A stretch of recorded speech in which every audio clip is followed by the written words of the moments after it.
I'm going to take you through 1 minute of standing core work using a foam roller. Let's start. So you're opening up your chest, you're lifting your leg, and you're pushing down with this outside leg. Push down. I'm only going to do a couple just to set the body up. Then go ahead and hold it there and lean out as far as you can. So you're engaging the core, the shoulder, the abdominals, and you're feeling it right here in those obliques. And I'm just going to lift using those glutes. Lift and push down. Push down. Push down really hard, and then we're going to pull that knee in, bring it to the front, and press down there. We're going to lift and lift and lift. Hold it. I know that's tough. Let's take the other side. Up and over. Let's take it up and down a couple of times.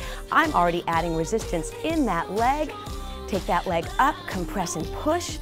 Oh, squeeze the glute. Press with the shoulder. The further out you are in a T, the better. Keep pressing down. Here comes that knee.